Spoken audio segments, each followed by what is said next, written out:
नमस्कार दोस्तों। आज की इस क्लास में आपका स्वागत है। हमारा पहला चैप्टर चल रहा है भोजन एवं मानव स्वास्थ्य, जिसमें आज का हमारा टॉपिक है नशीले पदार्थ। समाज में बहुत से लोग आनंद का भ्रम उत्पन्न करने की दृष्टि से विभिन्न जो नशीले पदार्थ हैं उनका सेवन करते हैं और धीरे धीरे जो नशीले पदार्थ सेवन करने की जो आदत उनकी ये इतनी मजबूत हो जाती है कि आसानी के साथ इनका पीछा नहीं छोड़ती है। तो समाज में जो प्रचलित विभिन्न प्रकार के जो नशीले पदार्थ हैं उनका संक्षिप्त विवरण इस प्रकार है। नशीले पदार्थों में अब हमारा पहला आता है गुटखा। देखिए गुटखा कैसे तैयार किया जाता है। सुपारी के टुकड़े, कत्था, चूना, धातुओं के वर्ग, संश्लेषित खुशबू आदि से गुटखा तैयार किया जाता है। जो गुटखा होता है कैसे तैयार किया जाता है। गुटखे के अंदर सुपारी के टुकड़े होते हैं, कत्था होता है, चूना होता है, धातुओं के वर्ग होते हैं, संश्लेषित खुशबू होती है, आदि को मिलाकर गुटखा तैयार किया जाता है। गुटखा पाउच में उपलब्ध होने के कारण यह हर गली, गांव, मोहल्ले आदि में उपलब्ध होता है। छोटे बच्चे हैं, महिलाएं हैं, वो भी इसका सेवन करने लग जाती हैं। गुटखे के अत्यधिक सेवन से जबड़े की मांसपेशियां कठोर हो जाती हैं, जिसके कारण जबड़ा आसानी से नहीं खुलता है। इस स्थिति को सबम्यूकस फाइब्रोसिस कहते हैं। यानी गुटखे का अगर अत्यधिक मात्रा में सेवन करने वाला जो व्यक्ति है उसके जबड़े की मांसपेशियां क्या हो जाती है, अत्यधिक कठोर हो जाती हैं, उसका जबड़ा आसानी के साथ नहीं खुलता है और वो एक रोग से ग्रसित हो जाता है। इस रोग को कहते हैं सबम्यूकस फाइब्रोसिस। ये वेरी वेरी इंपॉर्टेंट है, सबम्यूकस फाइब्रोसिस। क्वेश्चन आ जाए सबम्यूकस फाइब्रोसिस रोग का कारण व लक्षण लिखिए। यानी इसका रोग का क्या कारण है, उसके क्या लक्षण है। तो रोग का कारण तो क्या है, गुटखे का अत्यधिक मात्रा में सेवन करना। और इसके लक्षण क्या है, इसका अत्यधिक मात्रा में सेवन करने से जबड़े की मांसपेशियां अत्यधिक कठोर हो जाती हैं, वह जबड़ा आसानी के साथ नहीं खुलता है।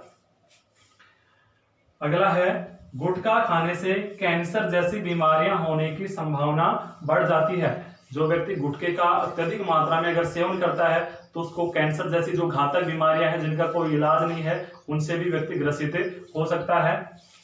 ये था अपना गुटखा। दूसरे नंबर पर आता अपना तंबाकू।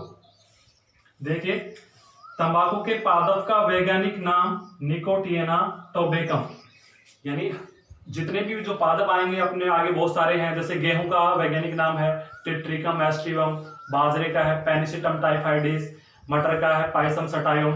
ऐसे हमको ये सारे जो नाम हैं वो भी याद करते हुए चलने हैं। जैसे तंबाकू के पादप का वैज्ञानिक नाम क्या है, निकोटिएना टोबैकम। इसका कुल है सोलेनेसी। यानी जो पादप होते हैं उन सभी का एक कुल होता है। जैसे सरसों है, सरसों का कुल है क्रुसिफेरी। इसी प्रकार तंबाकू के पादप का कुल है सोलेनेसी। प्रमुख एल्केलॉइड्स, यानी इसके अंदर जो प्रमुख पाए जाने वाला जो घटक है एल्केलॉइड्स है उसका नाम है निकोटीन। यानी निकोटीन मुख्य रूप से तंबाकू के अंदर पाया जाता है। अब देखते हैं तंबाकू के उपयोग से होने वाली हानियां। यानी जो तंबाकू है उसके निरंतर उपयोग से कौन कौन सी हानियां होती हैं, व्यक्ति के शरीर पर क्या क्या प्रभाव पड़ते हैं। तंबाकू के निरंतर संपर्क में आने से मुंह, जीभ, गले, फेफड़ों आदि का कैंसर होने की संभावना बढ़ जाती है। यानी व्यक्ति अगर तंबाकू का निरंतर सेवन करता है तो मुंह है, गला है, फेफड़े हैं, उनके आदि के कैंसर होने की जो संभावना है वो बढ़ जाती है। तंबाकू में उपस्थित निकोटीन धमनियों की दीवारों को मोटा कर देती है, जिससे रक्तदाब व हृदय स्पंदन की दर बढ़ जाती है। तंबाकू में हमने देखा था प्रमुख एल्केलॉइड्स पाया जाता है निकोटीन। और निकोटीन क्या करता है, जो धमनी की जो दीवारें हैं, जैसे धमनी की दीवारें हैं तो निकोटीन धीरे धीरे इनको क्या करेगा, मोटा करता जाएगा। इनकी यानी इनके ऊपर जमता जाएगा, इनकी मोटाई को बढ़ाएगा। अब धमनियों से क्या गुजरता है, रक्त गुजरता है। जब इनसे रक्त गुजरेगा तो ये धमनी क्या हो गई, पतली हो गई। पतली होने के कारण क्या हो गया, जो इनका जो छिद्र है बीच का क्या होगा, पतला होगा, जिसके कारण रक्त क्या होगा, तेजी के साथ शरीर में दौड़ेगा, जिससे रक्तदाब बढ़ेगा। साथ में हृदय स्पंदन जो हार्ट बीट है वो भी व्यक्ति की बढ़ जाती है। गर्भवती महिलाओं द्वारा तंबाकू का सेवन करने पर भ्रूण विकास की गति मंद पड़ जाती है। क्वेश्चन आ भी चुका है पहले एक बार ये कि तंबाकू के सेवन से गर्भवती महिलाओं पर क्या प्रभाव पड़ता है।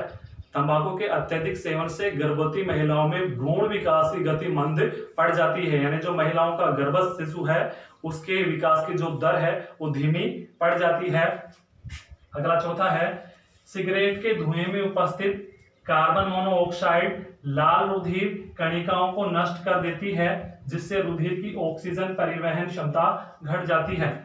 यानी हमारा जो रक्त है, रक्त में 3 प्रकार की कणिकाएं पाई जाती हैं।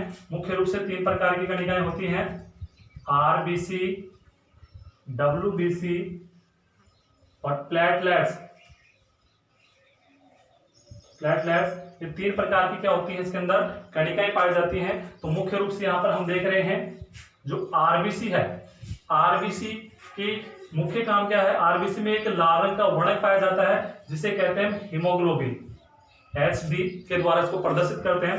हीमोग्लोबिन क्या होता है, ऑक्सीजन के साथ जुड़कर ऑक्सीजन को ले जाने का काम करता है तथा वापस कार्बन डाइऑक्साइड को लाने का कार्य करता है। तो यानी कि ऑक्सीजन और हीमोग्लोबिन का जो बंध होता है ये क्या होता है, दुर्बल होता है, बहुत कमजोर होता है। इसी प्रकार CO2 और हीमोग्लोबिन का जो बंध है ये भी क्या होता है, बहुत दुर्बल होता है। लेकिन अगर हीमोग्लोबिन के साथ अगर कार्बन मोनोऑक्साइड जुड़ जाती है तो ये बंध क्या होता है, बहुत प्रबल होता है। ये बंध बहुत क्या होता है, प्रबल होता है, जो आसानी के साथ नहीं टूटता है, जिसके कारण धीरे धीरे जो आरबीसी है वो क्या होती जाएंगे, इस बंध के कारण नष्ट होती जाएंगी। इससे व्यक्ति की मृत्यु भी हो सकती है। इसको एक बार इसका स्क्रीनशॉट ले लीजिए।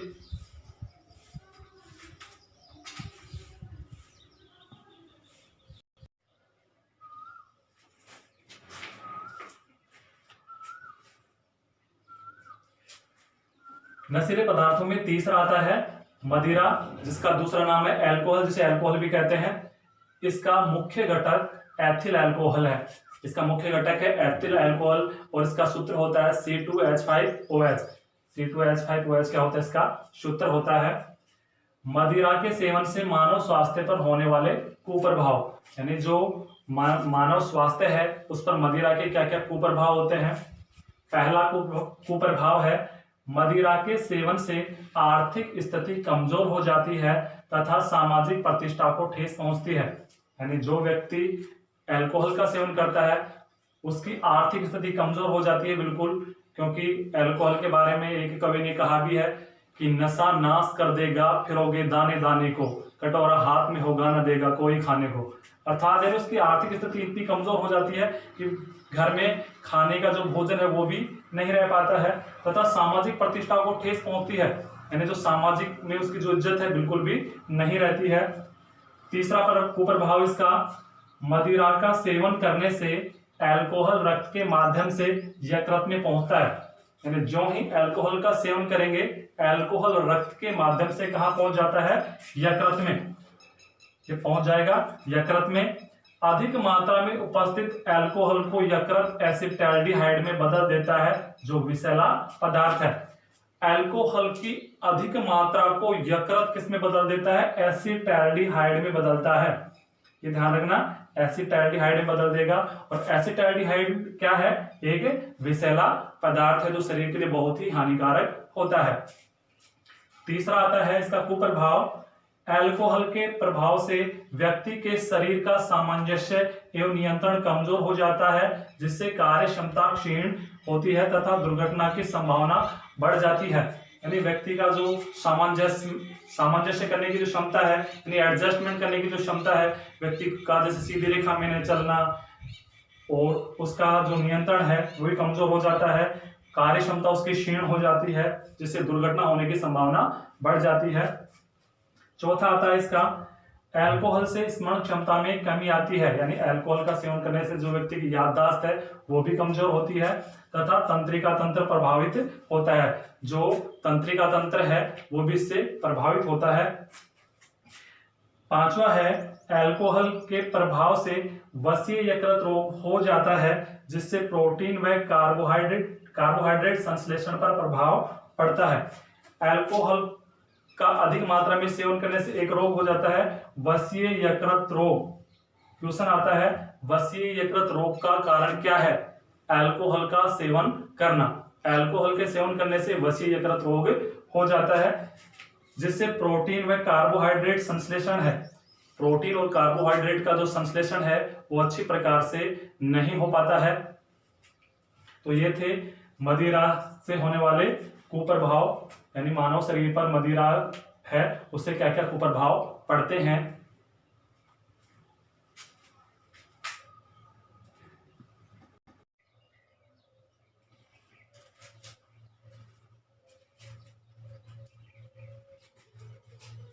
नशीले पदार्थों में जो अगला नशीला पदार्थ है वो आता है अफीम।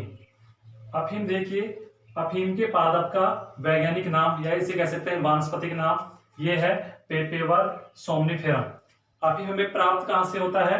अफीम के पादप का जो कच्चा फल है, अफीम के पादप का जो कच्चा फल है उस कच्चे फल में क्या कर देते हैं, एक कट लगा देते हैं जिससे दूध निकलता है, उस दूध को सुखाकर अफीम तैयार कर लिया जाता है। तो अफीम है वो कहां से प्राप्त होता है? अफीम के पादप का जो कच्चा फल है उससे अफीम को प्राप्त किया जाता है।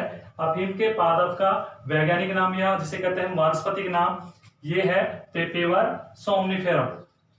अफीम में लगभग 30 प्रकार के एल्किलोइड्स पाए जाते हैं। जैसे जो छोटे क्वेश्चन आते हैं 1 नंबर का उनमें क्वेश्चन आ सकता है अफीम में कितने प्रकार के एल्किलोइड्स पाए जाते हैं? अफीम में 30 प्रकार के एल्किलोइड्स पाए जाते हैं। प्रमुख एल्किलोइड के नाम देखिए, प्रमुख एल्किलोइड्स कौन कौन से हैं? पेपेवरीन, सोमनिफेरिन, निकोटीन, मॉर्फिन और कोडीन, ये प्रमुख एल्किलोइड्स इसमें पाए जाते हैं। ये इसके वानस्पतिक नाम से भी हम याद कर सकते हैं, जैसे पेपेवर से बन जाएगा पेपेवरीन, सोमनिफेरम से बन जाएगा सोमनिफेरिन। तो इस प्रकार इसमें जो प्रमुख एल्किलोइड्स हैं ये पेपेवरीन है, सोमनिफेरिन है, निकोटीन है, मॉर्फिन और कोडीन, ये प्रमुख एल्किलोइड्स इसमें पाए जाते हैं। इसका उपयोग किस किस में होता है? दवाई तथा नशीले पदार्थों के रूप में। अब ये दो जो एग्जाम हुआ था 2020 में उसमें ये 3 क्वेश्चन आ चुके हैं कि अफीम का जो अफीम है वो पादप के किस भाग से प्राप्त होता है? कच्चे फल से प्राप्त किया जाता है। अफीम के पादप का वैज्ञानिक नाम ये भी 2020 में पूछा जा चुका है, ये भी 2020 में, और इसका उपयोग ये भी 2020 के एग्जाम में पूछा जा चुका है। अब देखते हैं अफीम के दुष्प्रभाव, यानी जो अफीम है उसके शरीर पर क्या क्या दुष्प्रभाव पड़ते हैं। पहला है इसका, ग्रामीण क्षेत्रों में माताएं अपने छोटे बच्चों को सुलाने के लिए अफीम का प्रयोग करती हैं, जिससे बच्चों को अफीम की लत लग जाती है। ग्रामीण क्षेत्रों में महिलाएं क्या होती हैं, किसी काम में लग जाती हैं और छोटे बच्चों क्या कर देती हैं, थोड़ा सा अफीम दे देती हैं, जिससे वो क्या होता है, बच्चा सो जाता है। लेकिन धीरे धीरे उन बच्चों को क्या होता है, अफीम की लत लग जाती है। तो माताओं को ऐसा नहीं करना चाहिए, छोटे बच्चों को अफीम नहीं देनी चाहिए। दूसरा है इसमें, प्रारंभ में अफीम की कम मात्रा ही शरीर पर अपना प्रभाव डालती है, लेकिन धीरे धीरे अफीम की मात्रा को बढ़ाने के लिए मजबूर होना पड़ेगा। यानी प्रारंभ में अफीम की कम मात्रा ही शरीर पर अपना प्रभाव डालेगी, लेकिन जो इसके आदी लोग हैं धीरे धीरे उन अफीम की कम मात्रा उनके शरीर पर प्रभाव डालना बंद कर देती है, और अफीम की मात्रा है उसको हम बढ़ाने के लिए क्या होना पड़ेगा, उनको मजबूर होना पड़ेगा। अफीम के डोडे उबालकर पीने से भी इसकी लत लग जाती है। अफीम के जो डोडे आते हैं उनको अगर उबाल कर पिया जाए तो भी इसकी लत लग जाती है। बहुत सारे आपने देखे होंगे कि बहुत सारे जो होते हैं ना, जो चाय बनाने वाले होते हैं, वो भी क्या करते हैं, इसके अंदर अफीम के डोडे डाल देते हैं। तो बहुत सारे जो लोग होते हैं उन्हीं के होटल पर क्या करते हैं, चाय पीने जाते हैं। तो ये अफीम के डोडे उबाल कर पीने से भी इसकी लत लग जाती है। चौथा है, अफीम के सेवन से व्यक्ति की प्रतिरोधक क्षमता कम हो जाती है, जिससे व्यक्ति बार बार बीमार रहने लगता है। यानी अफीम से क्वेश्चन आ जाए, अफीम से शरीर पर क्या प्रभाव पड़ता है? मुख्य प्रभाव यही पड़ता है कि व्यक्ति की जो प्रतिरोधक क्षमता है वो कम हो जाती है, जिससे व्यक्ति बार बार बीमार रहने लगता है। इसी का 5वां दुष्प्रभाव है, अफीम के सेवन से व्यक्ति की असामयिक मृत्यु हो जाती है। जो व्यक्ति अफीम का सेवन करेगा उसकी असामयिक मृत्यु यानी समय से पूर्व ही उसकी मृत्यु हो जाती है। तो ये अफीम था, ये नशीले पदार्थों में इसने हमने इसको देख लिया। आगे जो अन्य नशीले पदार्थ हैं, और भी नशीले पदार्थ हैं उनके बारे में देखते हैं।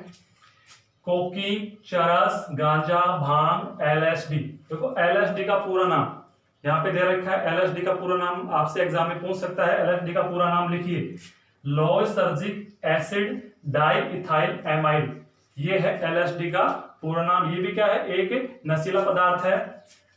आदि अन्य नशीले पदार्थों के रूप में प्रचलन में है, इनको नशीले पदार्थों के रूप में काम में लेते हैं। दूसरा है, एक रिपोर्ट के अनुसार डॉक्टर के पर्चे पर मिलने वाली दवाओं जैसे मॉर्फिन, पेथेडिन, डाइजिपाम आदि का दुरुपयोग नशे के लिए बढ़ा है। यानी कई दवाइयां ऐसी होती हैं जो डॉक्टर जब पर्ची पे लिख के देता है तभी मिलती हैं, लेकिन लोग क्या करते हैं, मेडिकल की दुकान पे जाते हैं और इन दवाओं को लेके आ जाते हैं और नशे के रूप में इनका उपयोग करते हैं। जैसे एक और आती है खांसी की दवा कोरेक्स वगैरह, इनका भी नशे के लिए क्या होता है, प्रचलन में लेते हैं लोग इनको। तीसरा है, बच्चे नशे के लिए थिनर या एसीटोन, पेट्रोल, सॉल्वेंट ऑयल आदि गैर परंपरागत पदार्थों का प्रयोग करते हैं। यानी जो बच्चे होते हैं वो नशे के लिए उनको पता नहीं होता कि इनको खाने से क्या होगा, या जो सड़कों पर पलने वाले बच्चे हैं वो भी मुख्य रूप से पेट्रोल है, सॉल्वेंट ऑयल है, थिनर है, ये गैर परंपरागत जिनको कोई नशीले पदार्थों के रूप में उपयोग में नहीं लेता, इनको भी लेने लग गए हैं, तो इन गैर परंपरागत पदार्थों का प्रयोग करते हैं।